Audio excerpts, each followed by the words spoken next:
Welcome to Cat the Minion YouTube channel. My name is Theresa, but you can call me Cat. This is going to be a week overview for March 14th through the 20th.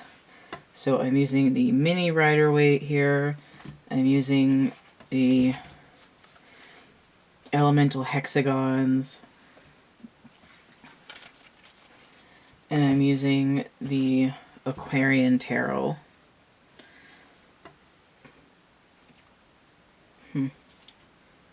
So wondering if I should trim that deck. I might. Oh,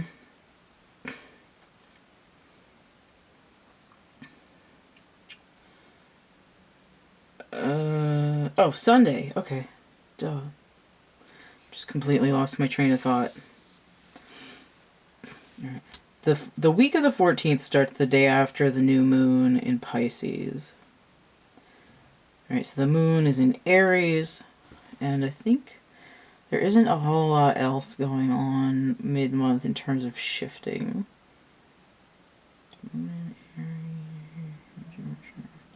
Hopefully that moon information is right, because there's been kind of a problem with my astrological notes for this month, but whatever. We're just gonna go with it.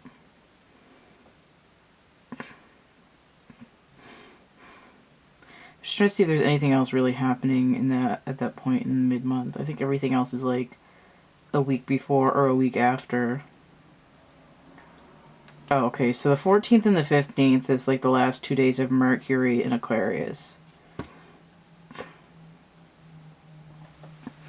Alright. And then we're going to hit more Piscean energy. So let's look at Sunday. 9 of Pentacles inverted. Just get a little bit of like Mistress Mary, quite contrary. How does your garden grow? It's like not so much. 9 of Pentacles. Is that Virgo energy? Yeah, Venus in Virgo. Interesting. And the Page of Pentacles inverted as well. So that's 9 and then 11. So there's an emergency having to do with the material world or with growth. It could also be, yo, government, where am I money at? And then we have Fluorine, which also came in kind of inverted, but these cards don't really have inversions unless I feel like it. But I do have a 9 here. So this is Paranoia, and then it's giving the energy of the Hangman, which is Piscean energy. So you have the metaphysical world, and we have chaos. So here's this, like, situation room here. But this idea of, I mean, essentially, what looks like a government or multiple governments working on emergency economic measures. So this, it kind of looks like this is a message for the collective. Like the material world and resources kind of grinding to a halt. Partly because of planning that's been particular to these in the past. Now, fluoride,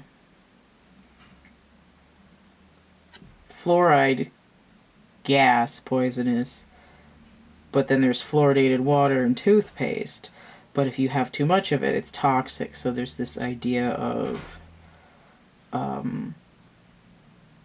like anxiety and concerns about toxicity involved in resource management or lack thereof. I'll blow my nose.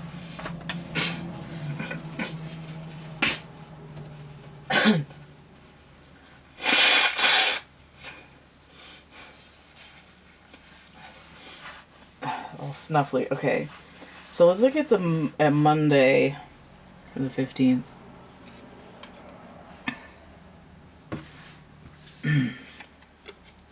Four of Swords inverted. It's like a wake-up call. Is it Libra energy? What are we doing? Traditionally Sagittarius in Libra, but I've reassigned it Neptune. So it's like bringing something up out of the subconscious in order to establish some kind of justice.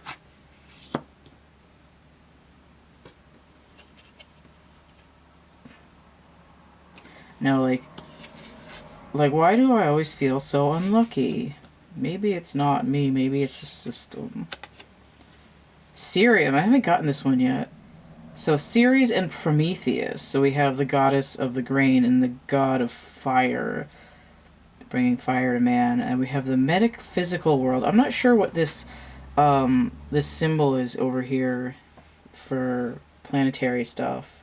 It's probably some comet or exoplanet that I'm unaware of. One of the untapped genders. So we have metaphysical world and void. So not only do we have domesticated plants in a growing season, but we also have technology, like fire, heat, the control of thermodynamics.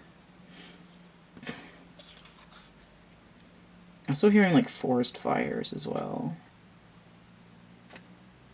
Like the Australia burning could have been a wake-up call, or this idea of the Dust Bowl in the 1930s in America. We have the Two of Pentacles inverted, looking like a Roman numeral 11. So we have this idea of universal timing. This guy is a dickhead.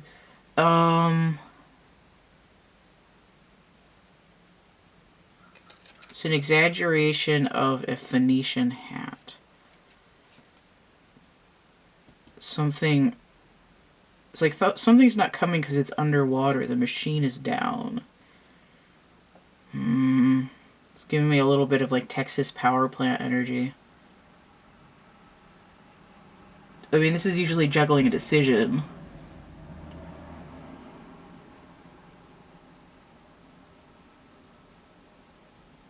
Jupiter and Capricorn. Both in Aquarius right now.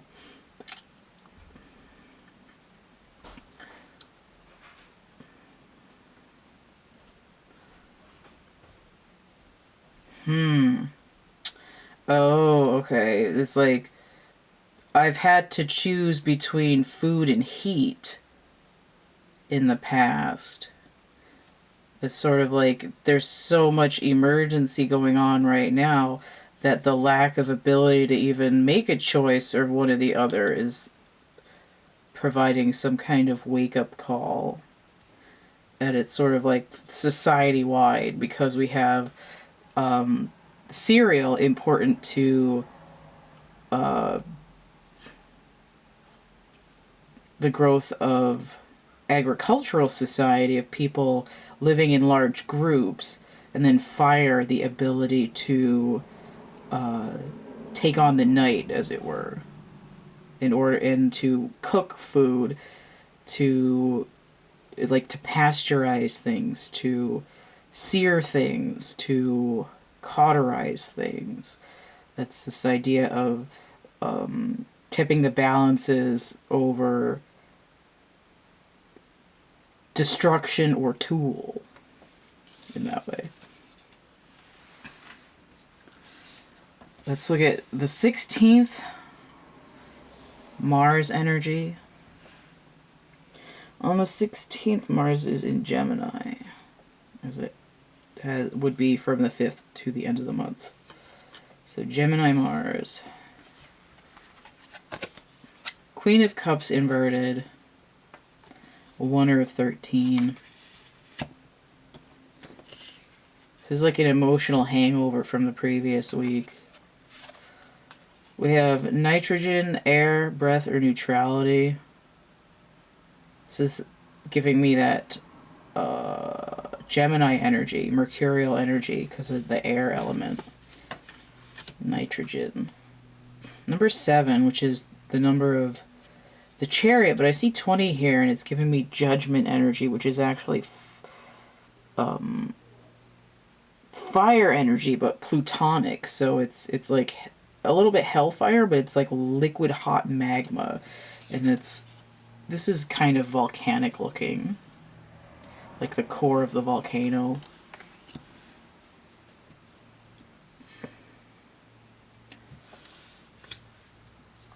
I have the Queen of Swords inverted as well. Queen of Air. I feel like this wants to be turning, like in the challenge position.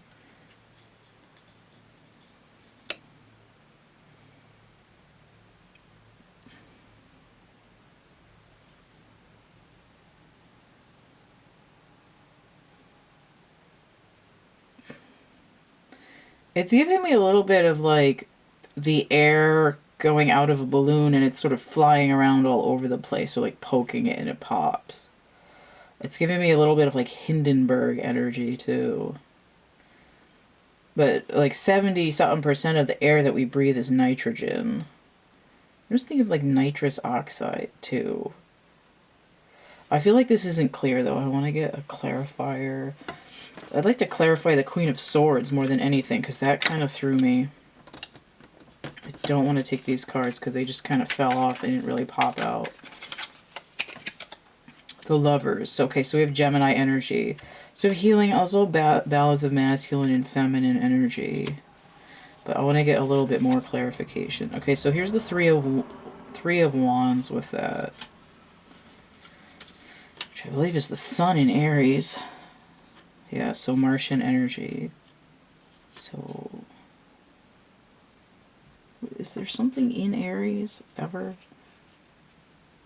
Oh, the Moon in Aries, purportedly the 14th to the 16th. Okay.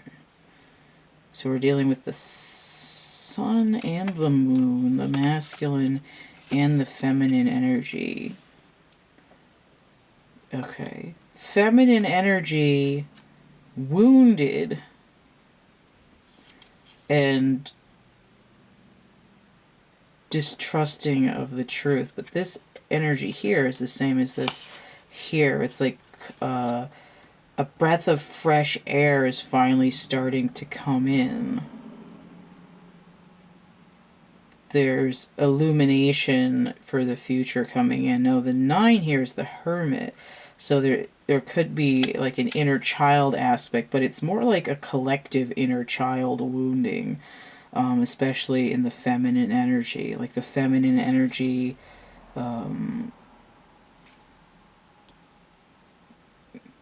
withheld from her throne, sort of like Simba out in the desert, not previously equal. And I do think this has to do with what's missing out of society. It's not necessarily like super feminist stuff, but I'm talking about an energetic equality.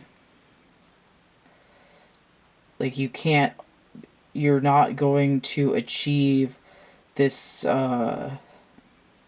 heightened experience that's squaring the circle if you only ever use squares. You have to have the round energy. And this is an idea of healing. Now there's also this mountain here, right? This is the volcano, also kind of pyramidal information. But this is like a volcano. And the clouds coming off of it's like the angels floating in the clouds, but it's also looking like a mushroom cloud coming up out of the volcano. It's like the dormant collective consciousness, feminine energy is coming back from exile.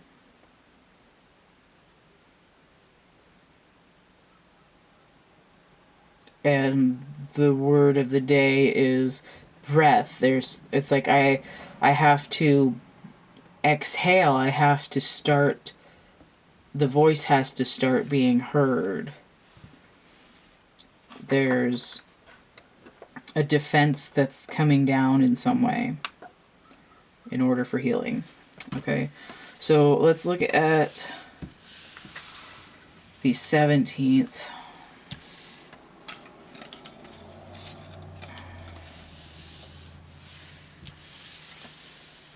Okay. 5 minutes. Hopefully I can finish this one. So we have mercurial energy. 17th is the number of the star, so we might have this idea of universal timing, of alignment, of not only are we coming in from the desert, but we're going to rebuild. Right, I'm going to anchor those tent poles. 9 of rods, right, this has been, I just heard in the offing. It's been in the offing for a long time. It's been a long time coming, but a change is going to come kind of energy. 9 of wands, the moon in Sagittarius. Of course, the moon is supposed to be in Taurus at this point. Is that the opposite sign? No. No, Gemini is the opposite sign, which is mercurial energy. See, Taurus would be Scorpio, which I should know from the World card. Okay. Okay. Strontium 38, luminescent self. Okay. So it's been a long time, and you can't access the collective higher self if you're only tied into the physical body, right? You're only tied to, again, only tied to the square, to the rectilinear, to the masculine energy. There's no way to have to, it's like, if you, squaring the circle is sort of like a sacred geometric property, but it has to do with like dimensional physics in some way. It has to do with certain resonant frequencies that create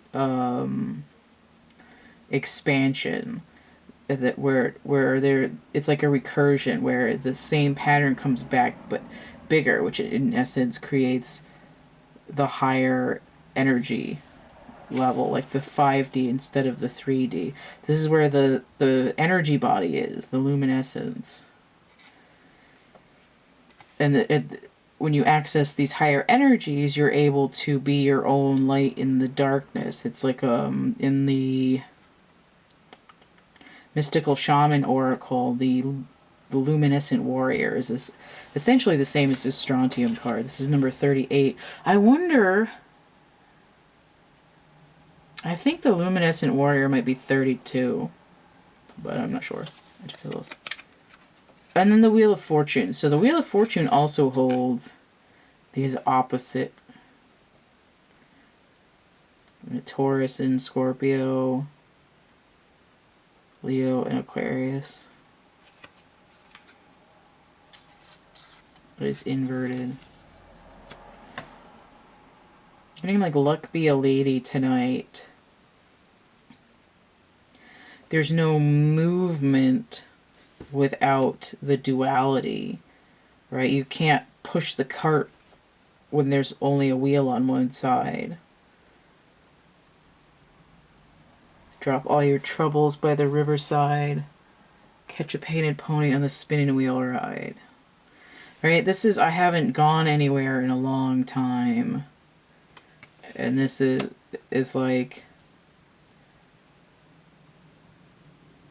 it's a little bit like this, the sun is standing still, time is standing still, because this power upgrade is happening, and the wait's almost over. The grid is being winterized. We hope. So we have 18. Thursday, Jupiter energy. Coming hot off of that jacked wheel. Now we have the Page of Rods. So we went from the 9 to the 11. Right? He's taken one of the sticks and he's moving off into the weeds there. Okay, alright, hello. Apparently his heart chakra is opening as he slides into that emotional waterway. In the marsh. Marsh. Okay, so we have 5 boron, order and chaos, coincidence. Okay, so this is the wheel. That same wheel energy, but it's upright. Notice how this is an old-timey way of movement. Semi-metal.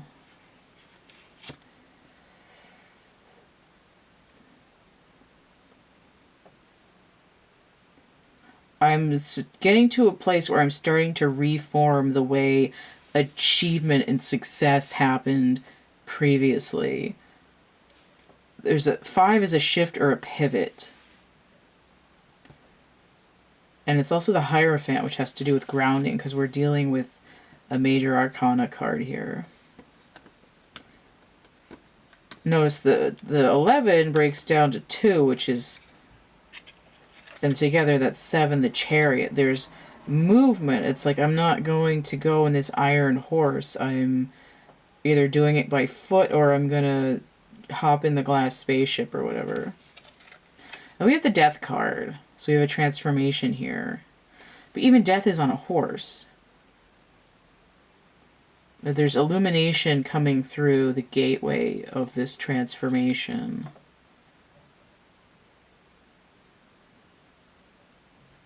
Right? Death to the old way. 11 and 4, it's 15, and 5, that's 20. So there's a judgment element here. Right? Plutonic energy. I'm closing out this chapter of this particular mode of propulsion. And that doesn't necessarily mean like a combustible engine. It can also be like the way in which society propels itself and considers something an achievement. Like in order to move up this ladder, you have to do X, Y, and Z. But here, it's like, I'm not playing that. I'm going to find this other route. Because this old way is about to push up the daisies, as it were.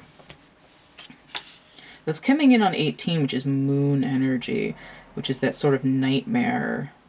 It has to do with fear. Right? The old way is afraid of not existing anymore. But what's interesting is that in order to sort of melt this down and start over, we have a new energy, right? The Page is a new, it's like fresh blood. Like, let's see if the intern has some ideas. Because we just have the same ideas. It's like the next generation is like, nah. None of this.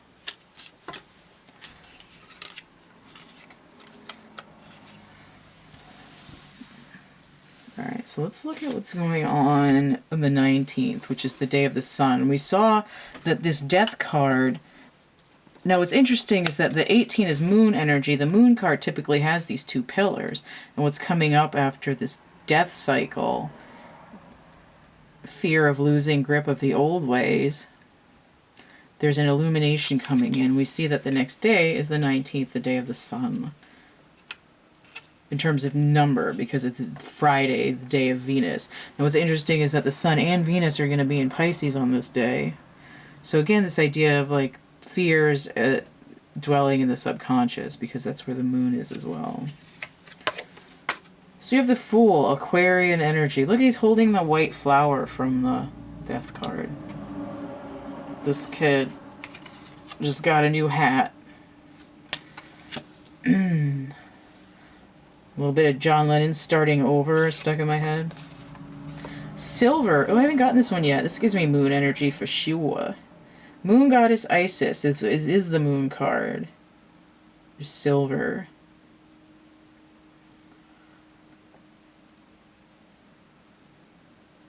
It's like all that glitters isn't gold.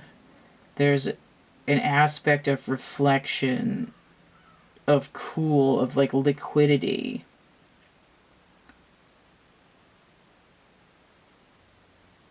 Now, silver could also be like quicksilver, like mercurial energy. There's something that's shifting. Now, I have a 47 here, which breaks down to 11, which is universal timing, but there's this idea of foundation and movement in this idea of like a shimmer, like a hologram starting to come in as I take this leap into whatever the future is holding. And then we have 30 zinc. So we have 4 the Emperor, 7 the Chariot. Now we have 3 the Empress, and 0 this Fool again. Now what's interesting is this zinc card is the masculine energy, which is weird because it has the number 30 on it. But Isis is serving feminine energy.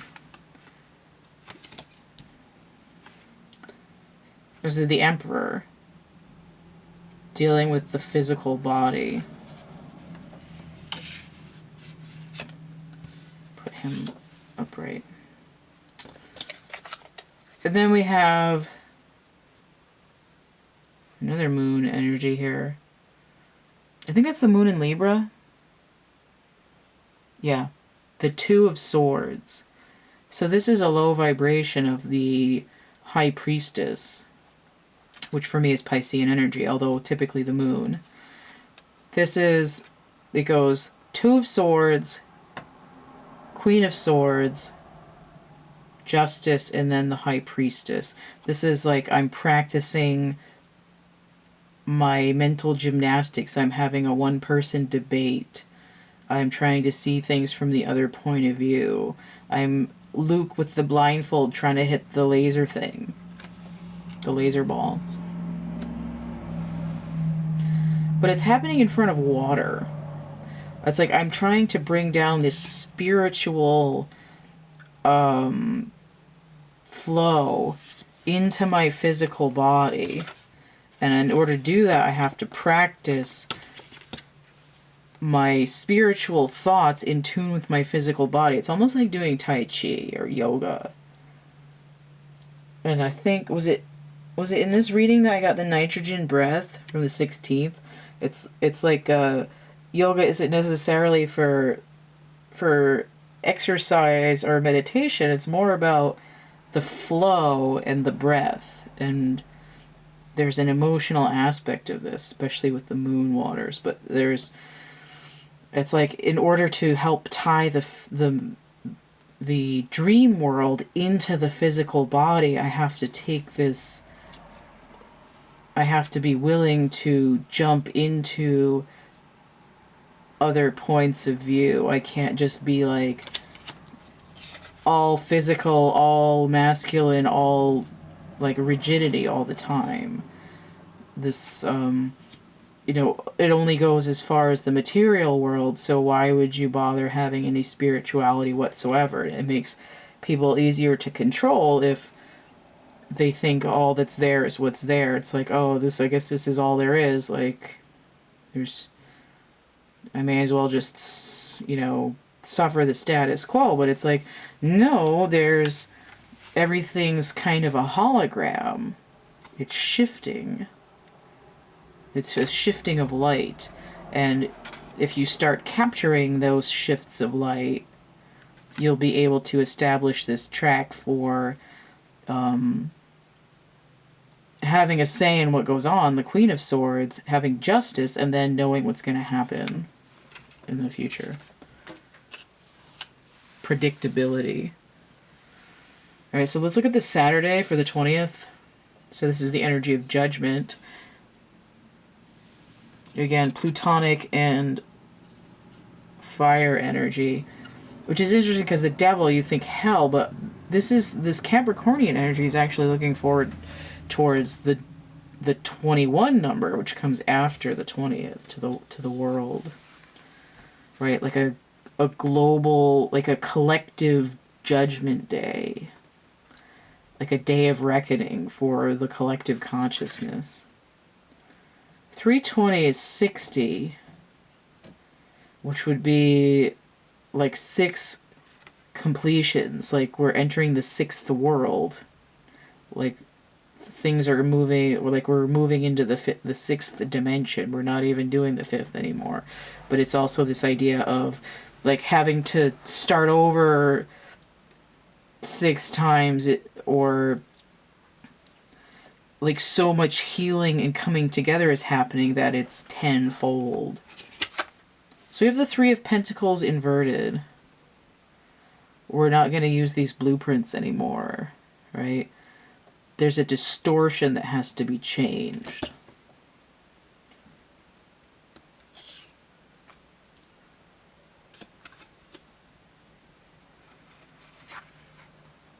All right.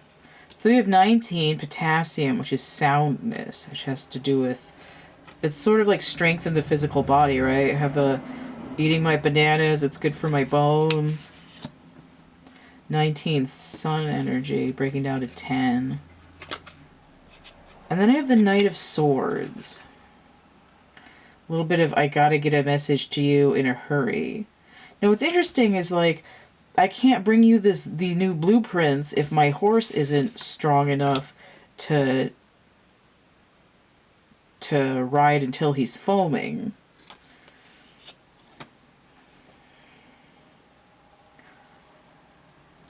That's like, okay, it's like DNA upgrades. Right, this previous pattern isn't working. We're going to unlock these new codes. We're going to, it's like, the physical body isn't going to be able to tolerate the higher dimensional energy coming in spiritually unless there's some changes to the physical body. And there's something that has to be changed in a hurry. Like there's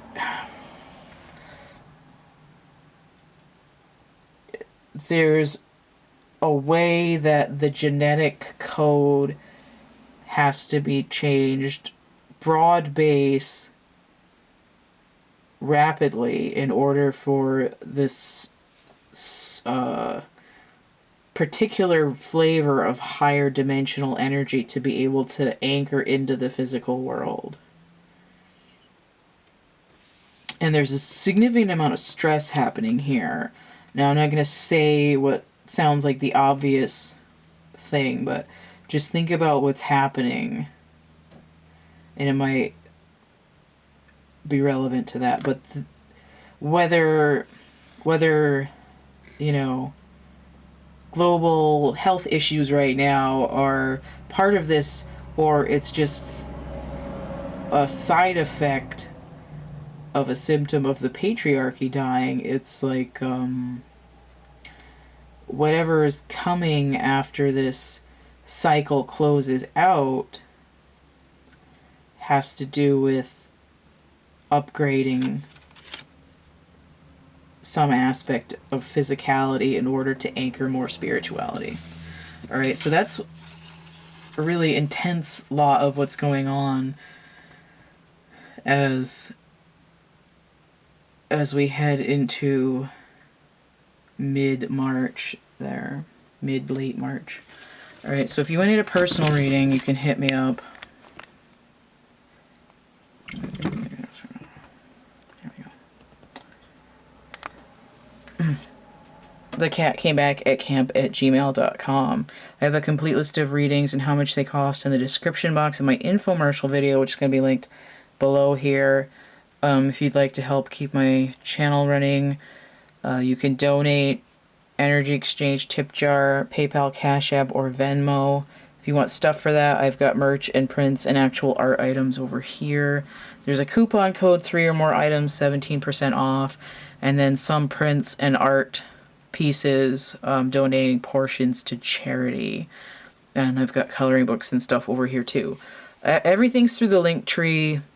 Don't forget to like, share, subscribe, comment, Check out my playlists tab, my discussion tab, and stay groovy, and we'll see you later. Bye.